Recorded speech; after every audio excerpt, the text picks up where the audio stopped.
अन्य समाचार सूरत थी प्रेम प्रकरण में युवक ने आत्महत्या गळे फांसो खाईने युवके जीवन टूंकाव्યું। युवतीना परिवारे मार मार्यो होવાનો आरोप परिवारे मृतदेह स्वीकारવાનો इनकार कर्यो तो युवतीना परिवारनी धरपकड़ करवानी मांग पोलीसे गुनो नोंधीने વધુ તપાસ શરૂ કરી છે। પાટણના શંખેશ્વર તાલુકામાં સ્થાનિકો દ્વારા નવી પહેલ કરવામાં આવી છે। શંખેશ્વરના તારાનગરમાં દારૂ અને જુગારનું દૂષણ દૂર કરવા નવી રાહ અપનાવી છે। દારૂ અને જુગારના દૂષણને લઈને તારાનગરમાં સભા મળી।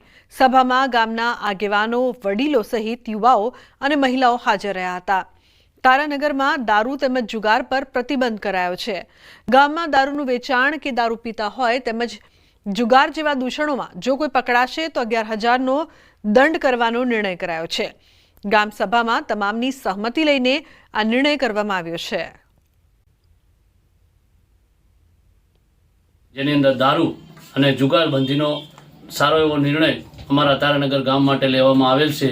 अने जो दारू पीता, दारू वेचता अथवा दारू उतारता के जुगार रमता के जुगार रमाड़ता जे कोई पकड़ाय એને ગ્રામજનો દ્વારા નક્કી કરવામાં આવેલ કે 11,000 રૂપિયાનો દંડ એની પાસેથી વસૂલવામાં આવશે। રાજ્યમાં ટેકાના ભાવે ખરીદી શરૂ થતા ખેડૂતોમાં ભારે ઉત્સાહ જોવા મળ્યો। પ્રથમ દિવસે 1.25 લાખથી વધુ ખેડૂતોએ ઓનલાઈન રજીસ્ટ્રેશન કરાવ્યું, જેમાંથી 1.60 લાખે મગફળી માટે નોંધણી કરી। પ્રથમ દિવસે ટેકનિકલ ખામીના કારણે સર્વર ડાઉન થયું હતું, જો કે હવે स्थिति सामान्य है और बीजा दिवसेथी प्रक्रिया पुनः शुरू थई। कृषि मंत्री राघवजी पटेले अपील करी कि खेडूते उतावळ न करवी, तमामનું रजिस्ट्रेशन योग्य समये थई जशे। एक साथे खेडूतोनो मोटा प्रमाणमां नोंधणी माटे धसारो थता सर्वरो डाउन थई जता पहेला दिवसनी कार्यवाहीमां मोटा भागे विक्षेप पड्यो हतो। ए विक्षेपने अमारा खाताना अधिकारीश्रीओए मोटाभागना प्रश्नों दूर करी अने बीजा दिवसे व्यवस्थित नोंधणी चालू थई हती अने मने मळेली छेल्ली माहिती प्रमाणे अत्यार सुधीमां लगभग 1.25 लाख जेटला खेडूतोनुं रजिस्ट्रेशन ऑनलाइन थई गयुं छे। ભરૂચની દૂધધારા ડેરીની ચૂંટણી યોજાવા જઈ રહી છે, ત્યારે ફોર્મ ચકાસણીના અંતિમ દિવસે બંને પેનલના ઉમેદવારોના ફોર્મ માન્ય રાખવામાં આવ્યા। ચૂંટણીમાં ભાજપની જ 2 પેનલ આમને સામને છે। 17 વર્ષથી દૂધધારા ડેરીનું સુકાન સંભાળતા ઘનશ્યામ પટેલની પેનલના 12 ઉમેદવારોને મેન્ડેટ અપાયું હતું, જ્યારે વાગરાના ધારાસભ્ય અરુણસિંહ રાણાની પેનલના 3 ઉમેદવારોને ભાજપે મેન્ડેટ આપ્યું હતું, તો વાગરાના ધારાસભ્ય અરુણસિંહ રાણાએ ભાજપના મેન્ડેટ વગર તેમના ઉમેદવારો ચૂંટણી લડશે તેવી જાહેરાત કરતા રાજકારણ ગરમાયું છે। गरीब लोगों ने समूल में दूध भरवा जवुं पड़े ए बधाना लोको बधा जिल्लाना लोकोनी मागणी ने मान आपीने दुख थाय छे। भाजप सामे लड़वानुं, भाजप साथे नथी लड़वानुं। अमारे तो सिद्धांतो भाजपना छे, ए ज प्रमाणे अमे आगे वधवानुं छे। वाहन चालको माटे पीयूसी सर्टिफिकेट जरूरी होवा छतां घणा लोको हजू सुधी नियमोनुं पालन करता नथी।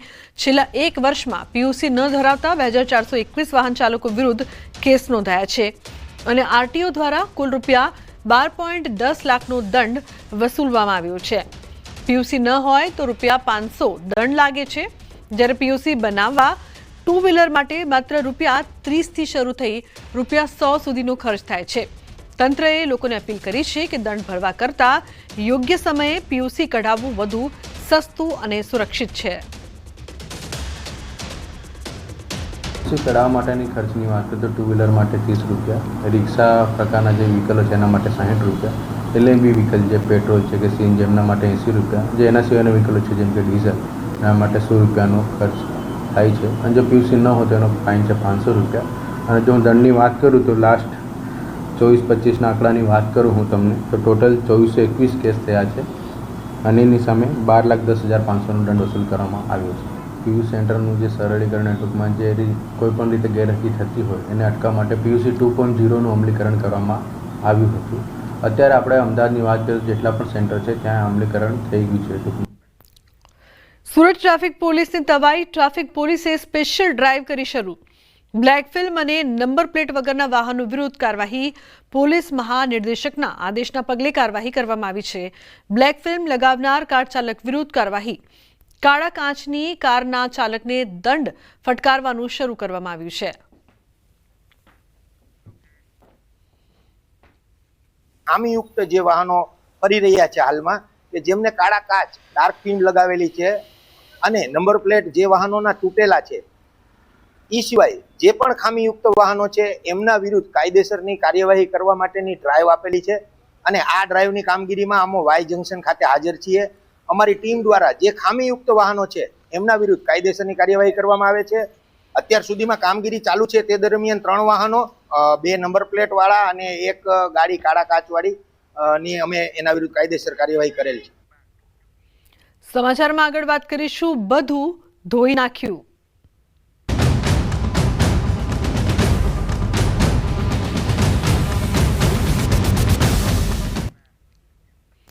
સાબરમતી નદીના પાણીએ ખેડા જિલ્લાના ખેડૂતોના ખેતરોમાં તબાહી મચાવી. પૂરના પાણી એવા ફરી વળ્યા કે ખેતરો નદી બની ગયા. કેટલાક ખેતરોમાં મોટા પાયે ધોવાણ થયું. નદીમાં છોડાયેલા પાણીથી ખેડા જિલ્લાના ગામડાઓમાં ભારે નુકસાનીના દ્રશ્યો સામે આવ્યા. ખાસ કરીને ખેડા તાલુકાના રસિકપુરા ગામમાં નદીના પાણીએ અનેક વીઘા જમીનમાં વેરો પાથરી દીધો હતો. પરિણામે 8 થી 10 ફૂટ માટીનું ધોવાણ થતાં ખેતરોમાં ખાના ખરાબી સર્જાઈ.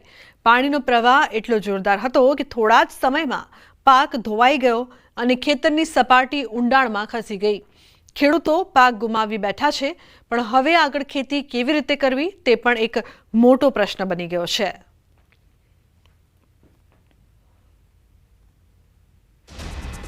સાબરમતીની તારાજી ખેડૂતો માટે ભારે નુકસાન. ખેડૂતોએ ન્યૂઝ 18 પર રજૂ કરી તારાજીની વ્યથા. ગામનું પાણી અહીંથી નીકળતા જમીન ધોવાઈ છે. કપાસ, મગફળીનું જે પાક છે તે પણ ધોવાઈ ગયું છે. સાબરમતીનું પાણી ધારણા કરતાં વધુ આવ્યું. કાંઠાના ખેતરોનું મોટું ધોવાણ થયું.